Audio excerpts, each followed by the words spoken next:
जय हिंद मेरे प्यारे साथियों, कैसे हो आप सब। उम्मीद करता हूँ आप सभी अच्छे होंगे। तो आप सभी का मैग्नेट ऑनलाइन क्लासेस में स्वागत है। तो आज हम लोग एक सबसे मोस्ट इम्पोर्टेंट टॉपिक देखने वाले हैं, जिसका नाम है मानव मस्तिष्क। क्या? मानव मस्तिष्क यानी ह्यूमन ब्रेन। आपके विज्ञान बोर्ड एग्जाम के दृष्टिकोण से देखें तो ये मोस्ट इम्पोर्टेंट टॉपिक है। अगर ये आ गया तो आपका कम से कम 3 से 4 मार्क्स का आएगा, 3 से 4 मार्क्स का आ जाएगा। तो आप लोग अ, अगर किसी कंपटीशन के लिए तैयारी कर रहे हैं तब भी इम्पोर्टेंट है, या फिर बोर्ड एग्जाम की तैयारी कर रहे हैं तब भी ये इम्पोर्टेंट है। ठीक है, देखिए ह्यूमन ब्रेन यानी आपके 2026 बोर्ड एग्जाम के लिए इम्पोर्टेंट टॉपिक है। ठीक, तो हम लोग जानेंगे कि ब्रेन क्या होता है। क्या? ब्रेन। हम लोग जानेंगे कि ब्रेन क्या होता है। ब्रेन यानी मस्तिष्क। ब्रेन यानी मस्तिष्क।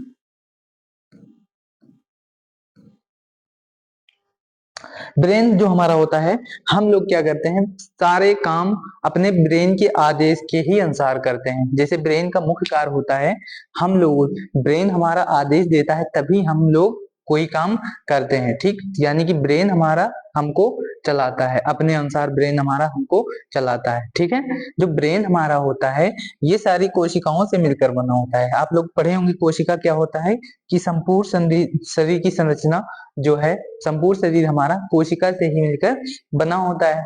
ठीक, उसी में से एक पार्ट है जो हमारे ब्रेन है। क्या है? ब्रेन। हमारे शरीर का सबसे मोस्ट इम्पोर्टेंट पार्ट है जो है ब्रेन। अगर ये ब्रेन ना हो तो हमारा शरीर सही से काम नहीं करेगा।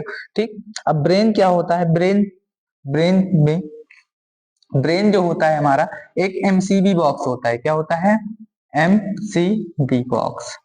ब्रेन जो हमारा होता है एक एमसीबी बॉक्स होता है, जिसका पूरा नाम है मिनिएचर सर्किट ब्रेकर। फिजिक्स में आप पढ़े होंगे मिनिएचर सर्किट ब्रेकर होता है। इसी में एमसीबी इसी में आता है जिसका नाम है ब्रेन। इसी में एक टॉपिक है जिसका आता है, जिसका नाम है ब्रेन। ये क्या होता है, ये हमारे शरीर को कंट्रोल करता है, ये हमारे संपूर्ण शरीर को कंट्रोल करता है, यानी हमारे शरीर को आदेश देता है। इसी के अनुसार मेरे भाई हम लोग कोई भी काम करते हैं, पढ़ाई करते हैं, हमारा ब्रेन ही आदेश देता है। कोई भी काम करते हैं, ये सब्जेक्ट विज्ञान पूर्ण करते हैं, हमारा ब्रेन आदेश देता है। हिंदी का कोई काम रहता है, पर जीवन परिचय याद करना होता है, तो सारे काम को करने के लिए हमारा ब्रेन ही आदेश देता है। ठीक, ब्रेन के अनुसार हम लोग चलते हैं। अब ब्रेन हमारा एक एमसीबी बॉक्स में बंद रहता है, जिसका पूरा नाम है मिनिएचर सर्किट ब्रेकर। अब देखिए ब्रेन जो होता है, ब्रेन बहुत सारे कोशिकाओं से मिलकर बना होता है। उसी कोशिकाओं में उपस्थित होता है न्यूरॉन्स। क्या उपस्थित होते हैं? तंत्रिका कोशिका। क्या होती हैं? तंत्रिका कोशिका। पूरा ब्रेन हमारा तंत्रिका कोशिका से मिलकर बना है। क्या?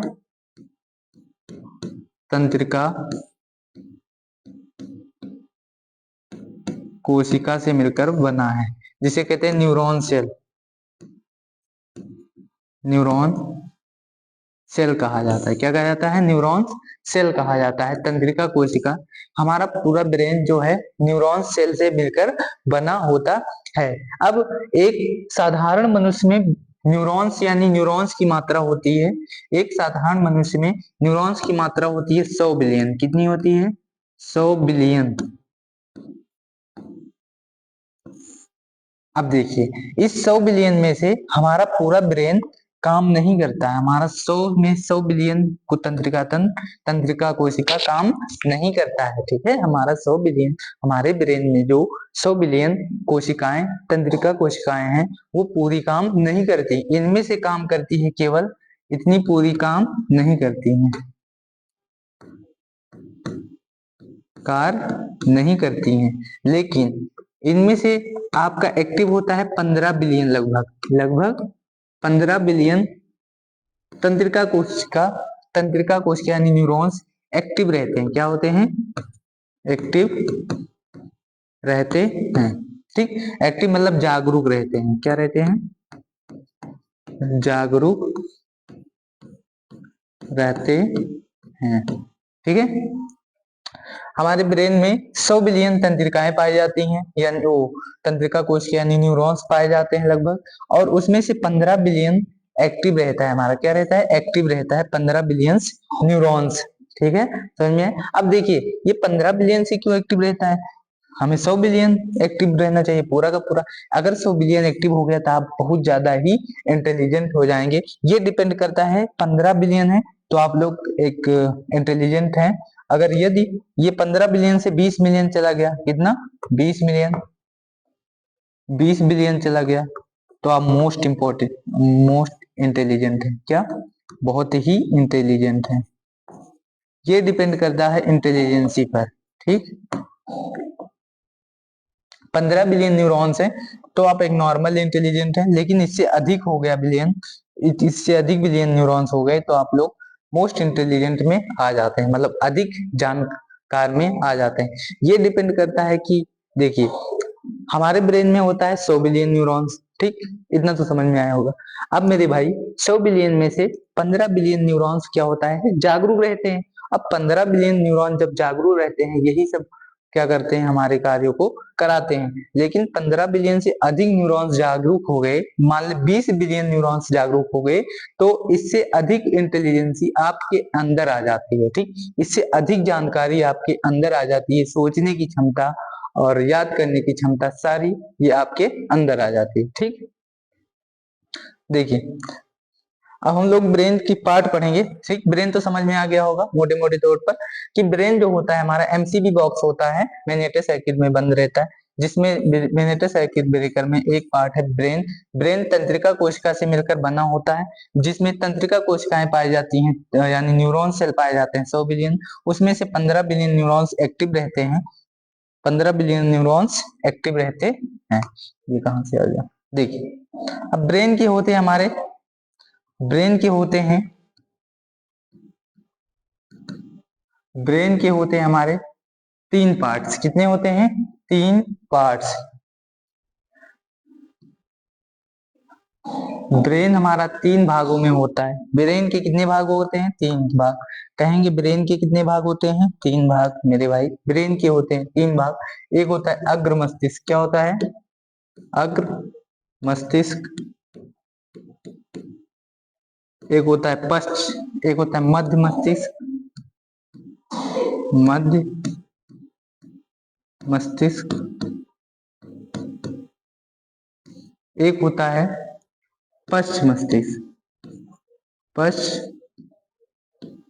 मस्तिष्क। ब्रेन के कितने भाग होते हैं, 3। एक होता है अग्र, मध्य, पश्च।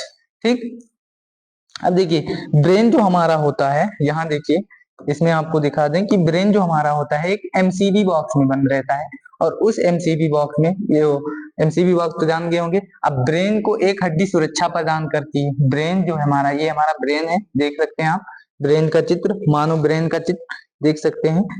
ये ब्रेन जो हमारा है एक, अब देखिए ये ब्रेन जो बंद रहता है, अब इसे कोई हड्डी सुरक्षा प्रदान करेगी। आप लोग सिर को पकड़ोगे तो एक मजबूत सी हड्डी दिखाई देगी, तो वो हड्डी होती है, क्या होती है, हड्डी। ब्रेन को सुरक्षा प्रदान करने वाली जो हड्डी है, ब्रेन को सुरक्षा देने वाली, ब्रेन को सुरक्षा प्रदान करने वाली हड्डी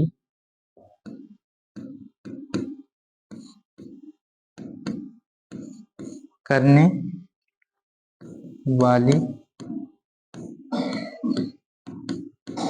हड्डी का नाम क्रेनियम होता है। क्या होता है, क्रेनियम होता है। ठीक,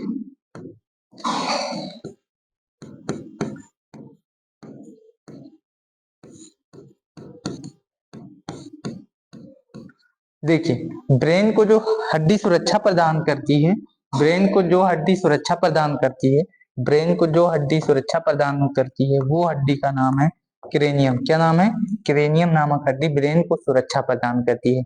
अब जैसे ही देखिए जब आपके सर पे कोई चोट लगती है, तो आप लोग डायरेक्ट, ये हमारे ब्रेन पे नहीं लगती, ये हड्डी है जो रोक लेती है। अब रोक लेती है तो डायरेक्ट हमारे ब्रेन पे नहीं लगेगा, तो उसे ब्रेन को कोई नुकसान नहीं पहुंचता है। ठीक, मतलब मस्तिष्क को कोई नुकसान नहीं पहुंचता है।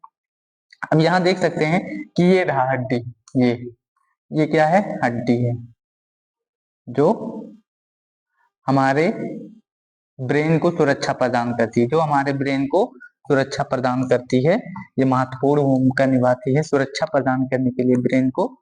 ठीक, ये देखिए ब्रेन को सुरक्षा प्रदान करने वाली हड्डी का नाम क्रेनियम। अब इसमें हड्डियों की संख्या, क्रेनियम की संख्या कितनी होती है ये भी लिख लीजिए। संख्या होती है 8। कितनी? 8। कहेंगे ब्रेन को जो हड्डी सुरक्षा प्रदान करती है उस हड्डी का क्या नाम है, तो कहेंगे क्रेनियम। और उस हड्डी में कितनी हड्डियां पाई जाती हैं, तो 8 हड्डियां पाई जाती है। हड्डियों की संख्या कितनी है? 8। ठीक, तो ब्रेन को सुरक्षा प्रदान करने वाली हड्डी का नाम हम होता है, याद रखेंगे, क्रेनियम। ठीक, अब ब्रेन जो हमारा है एक थैली में बंद रहता है। ब्रेन हमारा एक थैली में बंद रहता है। देखिए अगर ये थैली में नहीं बंद रहेगा तो क्या होगा? रिएक्शन कर जाएगा। ठीक, डायरेक्ट अगर इससे टच रहेगा, डायरेक्ट अगर हड्डी से टच रहेगा तो रिएक्शन कर जाएगा। ठीक, इससे आपको नुकसान होगा आपकी ब्रेन को। ठीक, तो ब्रेन जो होता है, देखिए एक थैली बनी है, इस थैली में क्या होता है? बंद रहता है। ब्रेन जो होता है एक थैली में बंद रहता है, उस थैली का नाम है मेनिंजॉइट। क्या नाम है? मेनिंजॉइट। ब्रेन जो होता है एक मेनिंजॉइट नामक थैली में बंद रहता है। मेनिंजॉइट, मेनिंजॉइट,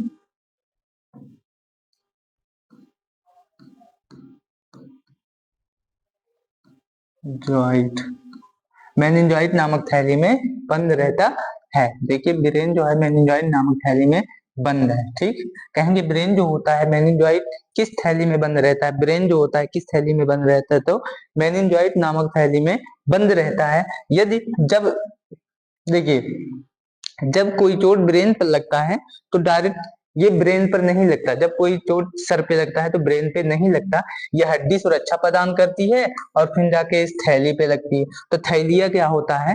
यही थैलिया जब चोट लगती है तो देखते होंगे कि फूल ही आता है। यही थैलिया क्या होती है? फूल आता है। कभी कभी अधिक चोट लग जाती है तब एक रोग हो जाता है आपको। कभी कभी आपको अधिक चोट लग जाएगी तो एक रोग हो जाता है जिसका नाम है मेनिंजाइटिस नामक रोग। क्या नाम है?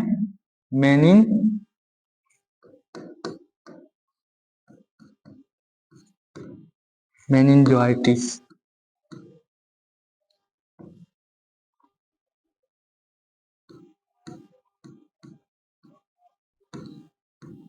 मेनिंजाइटिस नामक रोग हो जाता है। ठीक है, इतना समझ में आया? अब देखिए ब्रेन के होते हैं हमारे कितने पार्ट? 3 पार्ट्स। कितने पार्ट? 3। हम लोग पढ़े हैं ब्रेन के होते हैं 3 पार्ट्स, अग्र पश्च मध्य। अग्र पश्च मध्य। ठीक, देखिए यहाँ पर देख सकते हैं कितने होते हैं? 3। कहाँ गया? ये रहा, अग्र मध्य पश्च। अग्र मध्य पश्च। ठीक, यानी आगे वाला और बीच वाला और पीछे वाला। ठीक, तो ये देखिए ब्रेन का ये हो गया आगे वाला भाग। क्या?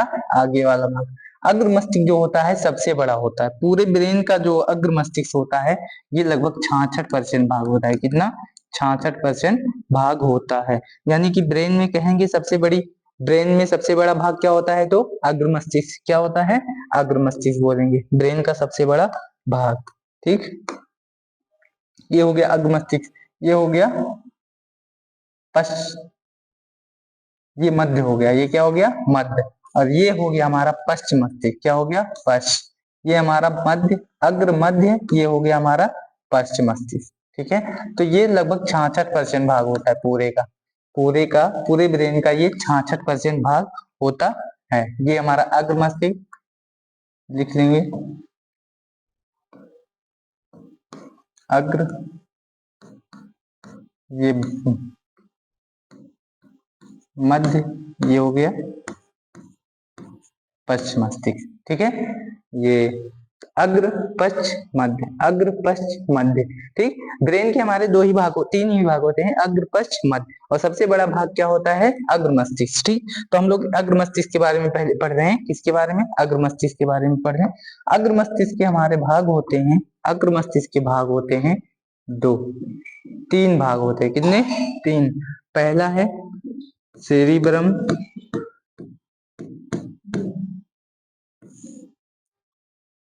दूसरा है थैलेमस, तीसरा है हाइपोथैलेमस।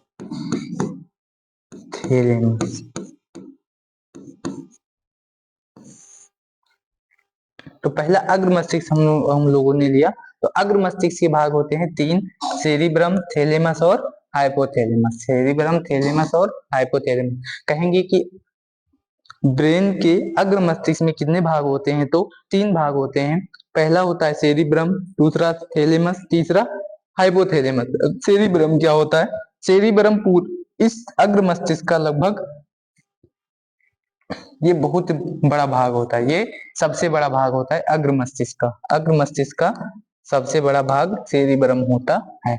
अब कहेंगे सेरिब्रम का कार्य क्या होता है? सेरिब्रम का कार्य क्या होता है, किसे कहते हैं? तो ये होता है सारी चीजों को याद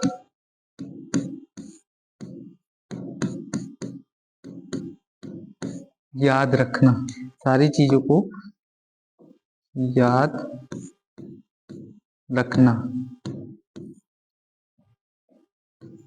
या पूरा डाटा सेरिब्रम के पास होता है।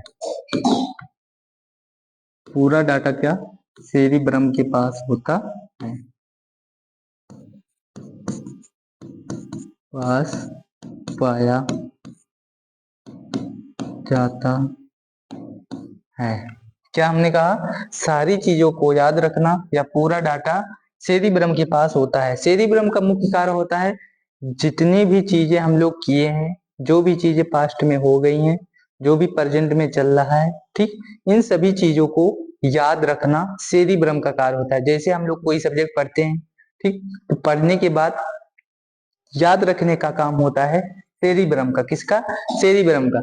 सेरिब्रम का मुख्य कार्य होता है चीजों को याद रखना। अब ये पूरे ब्रेन का सबसे महत्वपूर्ण पार्ट होता है, क्योंकि जब हम लोग कुछ चीजें पढ़ते हैं, ठीक, कुछ चीजें पढ़ते हैं तो थोड़ी ही समय बाद हम लोग भूल जाते हैं, और जब भूल जाते हैं तो ये पूरा डिपेंड करता है सेरिब्रम पे। क्या? सेरिब्रम पे। सेरिब्रम अगर मजबूत रहेगा तो आपको चीजें बहुत दिन तक, बहुत देर तक याद रहेंगी। और यदि आप भूल जा रहे हैं, पढ़ाई करने के बाद कुछ चीजें भूल जा रहे हैं, तो ये सेरिब्रम आपका कमजोर है। ठीक, आप लोग कुछ लोगों को देखते होंगे कि उन्हें physics, chemistry, biology, history, geography, economics, ठीक, पॉलिटी, ये सभी सब्जेक्ट उन विद्यार्थियों को याद रहता है, उन स्टूडेंट को याद रहता है, सारे सब्जेक्ट याद रहते हैं। क्यों याद रहते हैं? क्योंकि उनका जो सेरिब्रम होता है बहुत ही मजबूत होता है, बहुत ही सॉलिड होता है, इसीलिए उनको सारी चीजें याद रहती हैं। ठीक, समझ में आ गया होगा। अब नेक्स्ट आता है कि थैलेमस क्या होता है। क्या? थैलेमस। थैलेमस किसे कहते हैं? सेरिब्रम तो याद ही हो गया सेरिब्रम। अच्छा, एक ये बता दे कि सेरिब्रम मजबूत कैसे होता है। सेरिब्रम मजबूत करने के लिए कोई दवा नहीं होती है।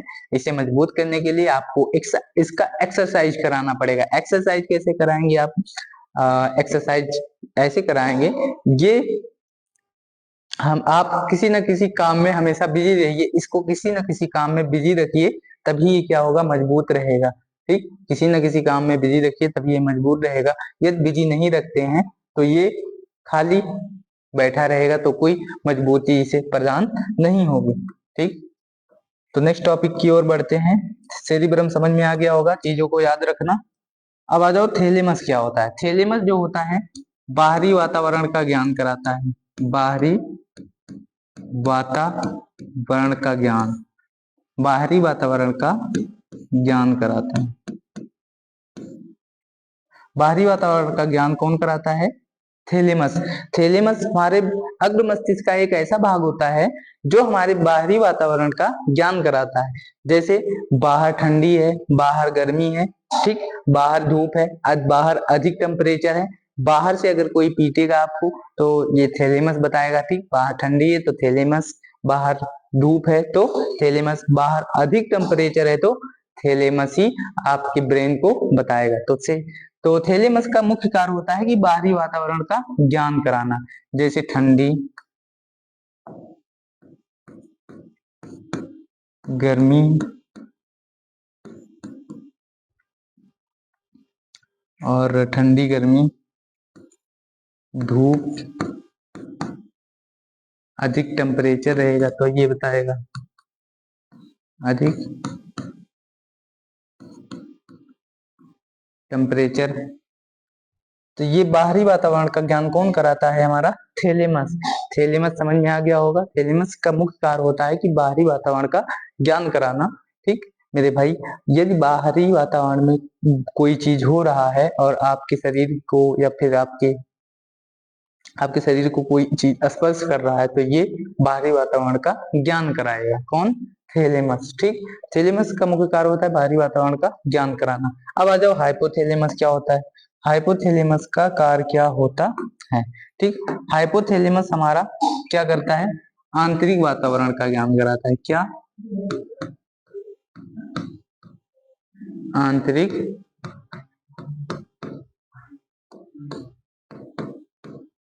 वातावरण का ज्ञान। हाइपोथैलेमस क्या करता है? आंतरिक वातावरण का ज्ञान कराता है। मतलब आंतरिक मतलब अंदर की चीजों का ज्ञान कराता है। ये बाहर की चीजों का ज्ञान कराता है। हाइपोथैलेमस क्या करता है? अंदर की चीजों का ज्ञान कराता है। अंदर की चीजों का ज्ञान में क्या क्या आ जाएगा? जैसे देखिए, आपको भूख लगेगी, भूख, प्यास, गुस्सा, भूख, प्यास, गुस्सा, प्रेम, घृणा, दर्द, दुख, ये सारे क्या हैं? आंतरिक चीजों का ज्ञान कराता है। भूख लगेगा तो हाइपोथैलेमस, प्यास लगेगा तो हाइपोथैलेमस, अंदर पेट में दर्द होगा तो हाइपोथैलेमस, अंदर भूख लगेगा तो हाइपोथैलेमस, सर में दर्द होगा तो हाइपोथैलेमस बताएगा। ठीक, तो हाइपोथैलेमस का मुख्य कार्य होता है कि आपके आंतरिक चीजों का ज्ञान कराता है कि आंतरिक चीजों में आपके शरीर के अंदर क्या चीजें हो रही हैं, ये सारी चीजों का ज्ञान कराता है हाइपोथैलेमस। भूख, प्यास, प्रेम, घृणा हाइपोथैलेमस कराता है। अब हाइपोथैलेमस हमारे ब्रेन का बहुत ही खतरनाक पार्ट होता है। कहेंगे कैसे खतरनाक होता है? देखते, हाइपोथैलेमस यहाँ नहीं जानेंगे, यहाँ देखिए, ब्रेन के पास ही आ जाए ना, ब्रेन के पास। अब देखो हाइपोथैलेमस क्या करता है? हमारे शरीर का बहुत ही खतरनाक होता है। हाइपोथैलेमस हमारे ब्रेन का बहुत खतरनाक पार्ट है। हाइपोथैलेमस ये होता है क्या? ये हाइपोथैलेमस जो होता है भूख, प्यास, प्रेम, घृणा, गुस्सा, ये सारी चीजों का ज्ञान कराता है। लेकिन हाइपोथैलेमस ही ज्ञान कराता है। लेकिन ये हाइपोथैलेमस एक ऐसा पदार्थ है जो हमारे पूरे ब्रेन को डीएक्टिवेट करता है।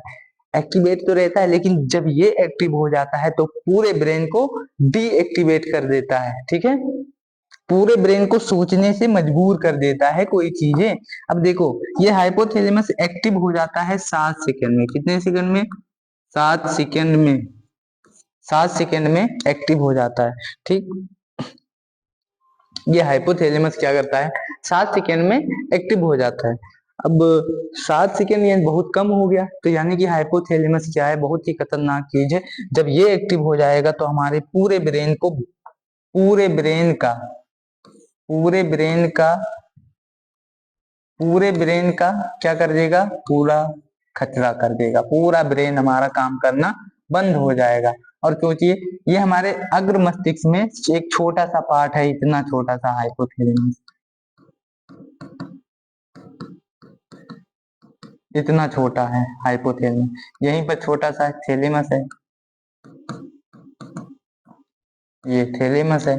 और इतना छोटा सा हाइपोथैलेमस पूरे ब्रेन को डीएक्टिवेट कैसे कर देता है? अच्छा, देखते होंगे कि जब आप लोग को गुस्सा आता होगा तो सामने कोई भी हो, आप लोग भूल जाते हैं कि सामने कौन है। अभी आपको गुस्सा आ जाए और सामने पिताजी आपको बोले हैं तो आपको गुस्सा आ जाता है, वहां पर आप पिताजी से उल्ट अनाप शनाप बकने लगते हैं। ठीक, तो वहां पर आप लोग आदर सम्मान भूल जाते हैं कि क्या बोलना है क्या नहीं। तो यही चीजें हैं कि जब आपको गुस्सा आ जाए, ठीक, गुस्सा आ जाता है तो आपका हाइपोथैलेमस एक्टिव हो जाता है और हमारे ब्रेन को पूरा डीएक्टिवेट करके पूरे पूरे डाटा को भुलवा देता है। बाकी जो सामने रहता है उसी पे फोकस करता है। ठीक, तो ये हमारा जो हाइपोथैलेमस से बहुत ही खतरनाक होता है।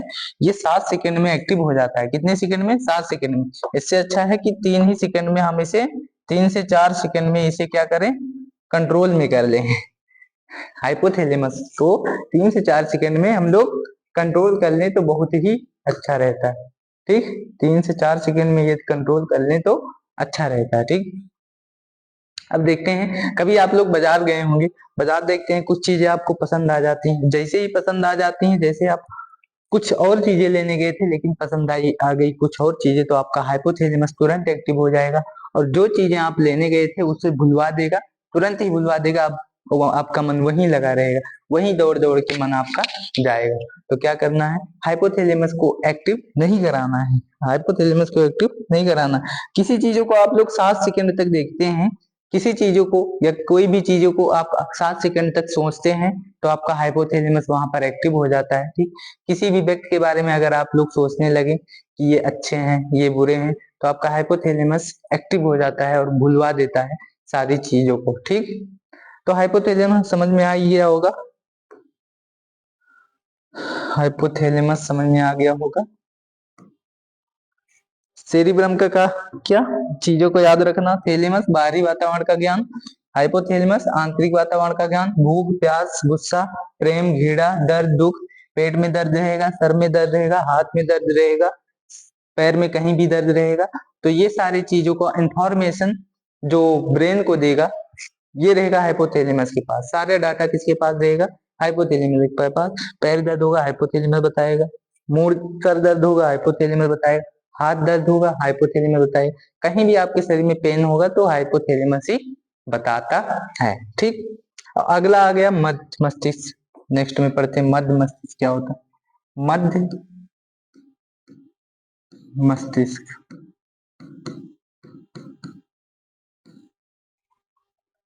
मध्य मस्तिष्क क्या होता है।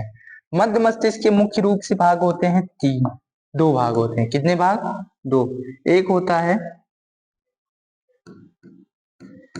कार्पोरा, एक होता है सेरिब्रल। क्या होता है, सेरिब्रल। एक होता है कार्पोरा, एक होता है सेरिब्रल। अब देखिए, कहेंगे मध्य मस्तिष्क में, देखिए ऐसे बोलेंगे ब्रेन के कितने पार्ट, तीन, अग्र पश्च मध्य, अग्र मध्य पश्च। अग्र में कितने भाग, तीन, सेरिब्रम थैलेमस हाइपोथैलेमस। दूसरा मध्य भाग में कितने हैं, दो, कार्पोरा और सेरिब्रल, कार्पोरा और सेरिब्रल। अब देखिए कार्पोरा क्या होता है, कार्पोरा जो होता है देखने तथा सुनने का काम करता है, देखने तथा सुनने का कार्य करता है। कार्पोरा क्या होता है, देखने और सुनने का काम करता है। अब देखने और सुनने का काम आई एंड एयर, देखने और सुनने का काम कार्पोरा का होता है। अच्छा, देखते होंगे कभी किसी बहुत दिन पहले किसी व्यक्ति को आप देखे रहे और फिर आज आपको दिखाई दे, तो आप देखेंगे तो जैसे ही देखेंगे, जैसे आपका मतलब आपकी आंखें देखेंगी तो आपकी आंखों में होता है तंत्रिकाएं, और तंत्रिकाएं जाकर तुरंत टच होती हैं। तंत्रिकाएं, ये सारे कनेक्शन ब्रेन में होते हैं। तंत्रिकाएं तंत्रिकाओं का कनेक्शन होता है ब्रेन से। ये तंत्रिकाएं हमारे पूरे शरीर में बिछी रहती हैं। ये सारी तंत्रिकाएं पूरे शरीर में बिछी रहती हैं। शरीर में चाहे जो क्रिया होगी, आपकी जो तंत्रिकाएं हैं ये हमारे ब्रेन तक सारी सूचनाओं को ले जाती हैं। ठीक, अब जैसे ही आप लोग कोई किसी व्यक्ति को देखेंगे, जैसे ही आपकी आंखों में उपस्थित तंत्रिका ब्रेन तक इंफॉर्मेशन ले जाएगी कि बताइए क्या आप इस व्यक्ति को पहचानते हैं कि नहीं। ठीक, तो ब्रेन आपका पहचानता होगा तो बताएगा नहीं। अब ये डाटा किसके पास होगा, ये डाटा किसके पास होगा, पहचानने वाला, याद रखने वाला डाटा। आप लोग पहले ही पढ़ चुके हैं, आप लोग तो होशियार हैं, है ना, क्योंकि आप किसके स्टूडेंट हैं, हमारे स्टूडेंट हैं। सेरिब्रम, क्या ये सारे डाटा किसके पास, सेरिब्रम के पास है। ठीक, याद रखने का डाटा सेरिब्रम के पास होता है। अब आ जाइए कार्पोरा, देखने अथवा सुनने का काम। अच्छा, देखते होंगे कि आपको डेली आपकी मम्मी या पापा देखने का तो हो गया, लेकिन सुनने का कैसे होगा? देखिए, जैसे देखते होंगे आपके मम्मी या पापा आपको डेली बुलाते हैं, तो आपको याद है कि हाँ मम्मी और पापा ही हैं। अब मान ले कि 2-3 महीने या 2-3 साल पहले कोई आपको बुलाया उस आवाज से, ठीक, या 5-6 महीने, ठीक। तो जैसे ही बाहर से आवाज दी, जैसे ही आपके कानों में आवाज पहुंच गई तुरंते, तो अगर आवाज दी धीरे धीरे पहुंची तो ये कारपोरा का काम है, ठीक। धीरे धीरे आपको नहीं सुन पाए, नहीं सही स्पष्ट रूप से सुन पाए, तो ये कारपोरा में कमी है, ठीक है, कारपोरा में कमी है। अब याद रखने का काम तो पूरा सेरिब्रम के पास होता है, क्या इनके पास होता है? नहीं होता है। इनके पास याद रखने का काम नहीं होता है, इनके पास याद रखने का नहीं होता है। याद रखने का काम तो सेरिब्रम के पास होता है। इनका काम है कि देखने और सुनने का काम, देखने और सुनने का काम, ठीक है। देखने और सुनने का काम किसके पास? कारपोरा का काम, ठीक। यदि आप सुन नहीं पा रहे हैं, स्पष्ट रूप से सुन नहीं पा रहे हैं, तो आपका कारपोरा गड़बड़ है। क्या गड़बड़ है? कारपोरा। यदि आप देख नहीं पा रहे हैं स्पष्ट रूप से, तो आपका कारपोरा गड़बड़ है। अब सेरिब्रल का काम क्या होता है? यह सीधा कनेक्ट होता है स्पाइनल कॉर्ड से। स्पाइनल कॉर्ड से। स्पाइनल कॉर्ड क्या है? मेरु रज्जु। क्या कहेंगे? मेरु रज्जु। अब इसे कहते हैं ब्रेन का सेकेंड भाग। क्या कहेंगे? ब्रेन, ये सेकेंड ब्रेन है। हम लोग कहते हैं कि हमारे शरीर में कितने ब्रेन होते हैं? तो 2 ब्रेन होते हैं। एक होता है हमारे माइंड में, सर में, एक होता है मेरु रज्जु, जो मेरुदंड में पाया जाता है। कहाँ पाया जाता है? मेरुदंड में। इसे सेकेंड ब्रेन कहा जाता है। क्या कहा जाता है? Second brain. कहेंगे सेकेंड ब्रेन किसे कहते हैं? तो स्पाइनल कॉर्ड। किसे कहते हैं?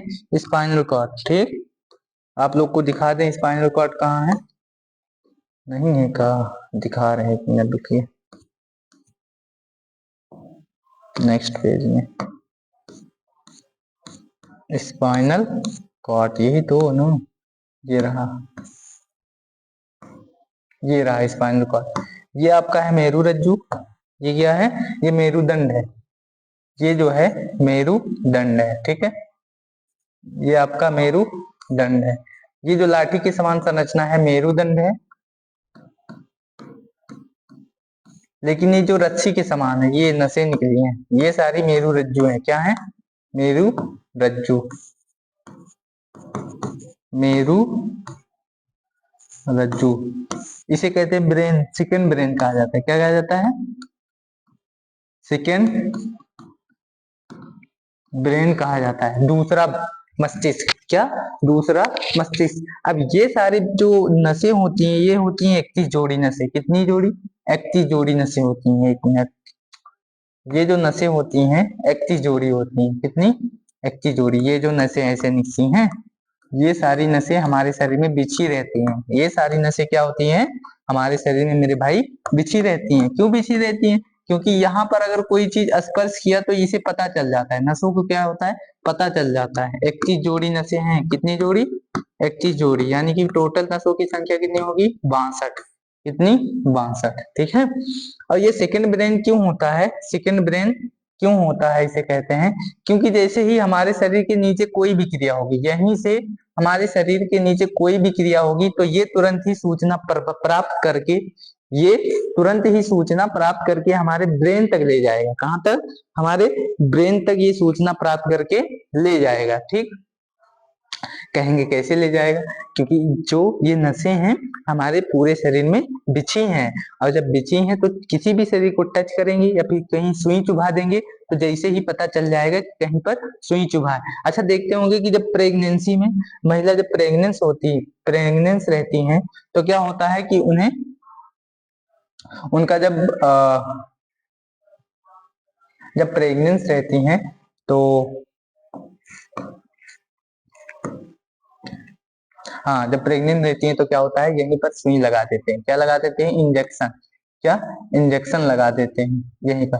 और जब इंजेक्शन लगा देते हैं, तब कोई चीर फाड़ करना रहता है, चीर फाड़ कोई करना रहता है, ठीक। तो इंजेक्शन लगा देते हैं। जैसे ही इंजेक्शन लगाते हैं, जैसे ही यहाँ पर जो क्रिया आप लोग करेंगे, इसके शरीर के नीचे जो भी क्रिया आप लोग करेंगे, चीर फाड़ कोई भी चीज निकाल लेंगे, किडनी, चाकू मार के किडनी निकाल लेंगे, चाकू से किडनी फेफड़ा निकाल लेंगे या हृदय निकाल लेंगे, आपको पता नहीं चलेगा। क्यों? क्योंकि यहाँ पर एक इंजेक्शन लगा देते हैं, शून्य का इंजेक्शन। किसका?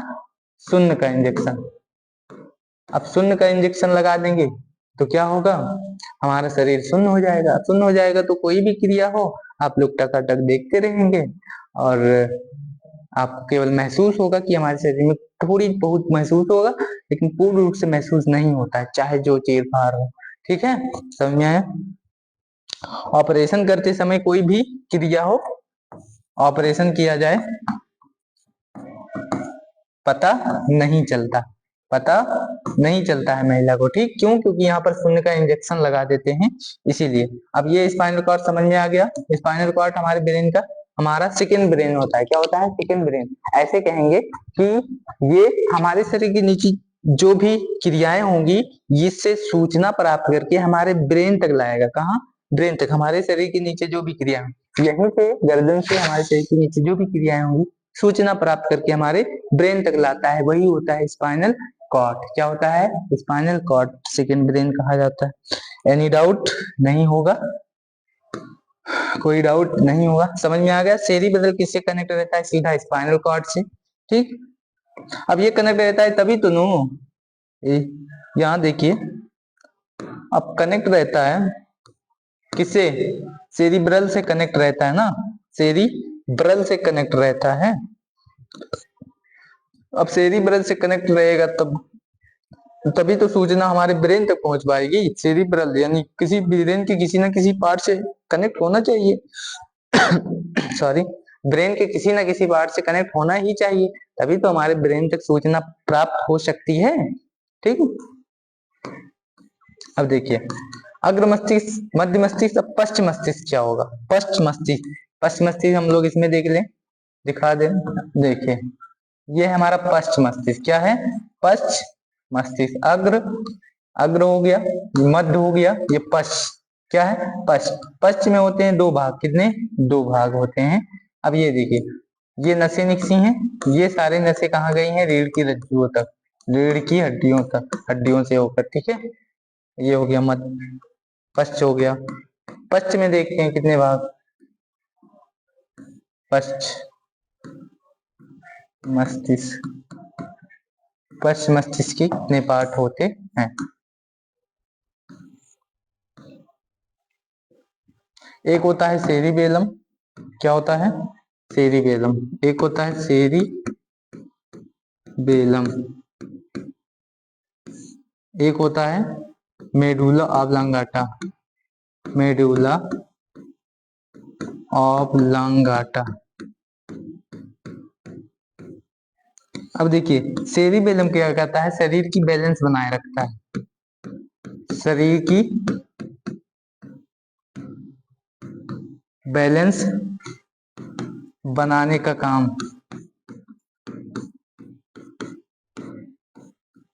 शरीर का बैलेंस बनाने का काम किसका है? सेरिबेलम का। शरीर का बैलेंस बनाने का काम किसका है? सेरिबेलम का। अब देखिए, यहाँ पर हम लोग आवश्यकता अनुसार जितना भी इधर घुमा सकते हैं। हाथ को यहाँ पर ऐसे रोकना है तो बैलेंस बनाए रखने का काम सेरिबेलम, सेरिबेलम।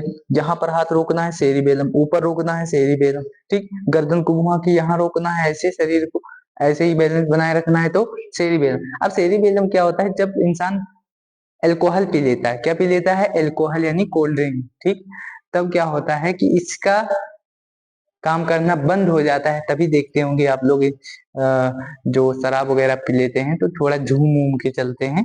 ठीक, तो ये सारे होते हैं, सेरिबेलम के पास एक डाटा कलेक्ट रहता है कि किसका बैलेंस बनाए रखने का। अब मेडुला ऑब्लांगाटा क्या होता है? ये हमारी अनैच्छिक क्रियाओं को कराता है। किसकी? अनैच्छिक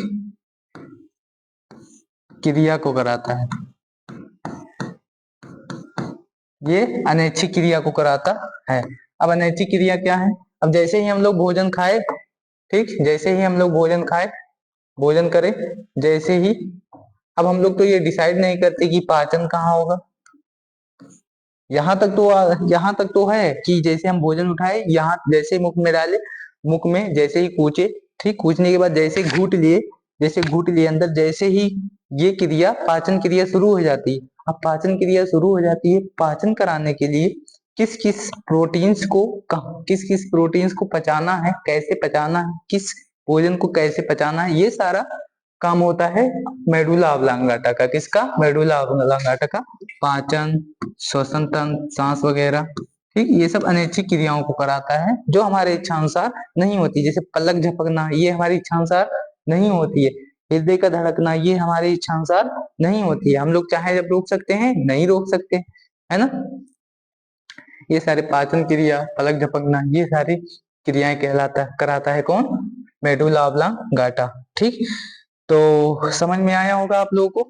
देखिए एक बार समरी के तौर पे हम लोग रिवीजन कर लेते हैं। समरी पे देखिए, ब्रेन के कितने भाग? अग्र, एक अग्र होता है, एक मध्य होता है, एक पश्च होता है। अग्र, मध्य, पश्च। ठीक, ब्रेन के अग्र में कितने भाग पाए जाते हैं? 3। कितने? 3। एक है सेरिब्रम, थैलेमस, हाइपोथैलेमस। क्या? हाइपोथैलेमस। ठीक, एक है मध्य में, क्या होगा? कार्पोरा और सेरिब्रल, सेरिब्रल। पश्च में सेरिबेलम और इसमें medulla oblongata, medulla oblongata, medulla oblongata. अब देखिए यहाँ पर सेरिब्रम में, सेरिब्रम क्या याद रखना, पूरा डाटा इसके पास, डाटा आल, पूरा डाटा इसके पास होता है। याद रखना, सारी चीजें याद रखना, physics, chemistry, math, biology, economics, polity, ये सारे सब्जेक्ट को ये सेरिब्रम अकेला याद रखता है। ये कैसे मजबूत होता है? इस पे जब हम दबाव डालेंगे, प्रेशर डालेंगे, फोर्स डालेंगे, इसे हमेशा बिजी रखेंगे, इसे हमेशा खाली नहीं बैठा कर रखेंगे, तब ये सेरिब्रम मजबूत रहेगा। थैलेमस, बाहरी वातावरण का ज्ञान, जैसे बाहरी ठंड, धूप, ठीक, बाहर से कोई पीटेगा, बाहर से कोई पीटेगा तो यही बताएगा। हाइपोथैलेमस, भूख, प्यास, प्रेम, घृणा, दर्द, दुख, ये सारे क्या हैं? हाइपोथैलेमस। भूख, प्यास, प्रेम, घृणा, दुख, सारे ये कौन बताता है? सारी चीजों को कौन बताता है? हाइपोथैलेमस ही बताता है। ठीक, आ जाओ कार्पोरा। कार्पोरा देखने और सुनने का काम, देखने और सुनने का काम। सेरिब्रल क्या होता है? किससे कनेक्ट रहता है? स्पाइनल कॉर्ड से, स्पाइनल कॉर्ड यानी मेरुरज्जु से। ठीक, सेरिबेलम क्या होता है? सेरिबेलम बैलेंस बनाए रखने का काम, बैलेंस बनाए रखता है। मेडुला ऑब्लांगाटा अनैच्छिक क्रिया को कराता है, अनैच्छिक क्रिया को कराता है। कौन कराता है? Medulla oblongata.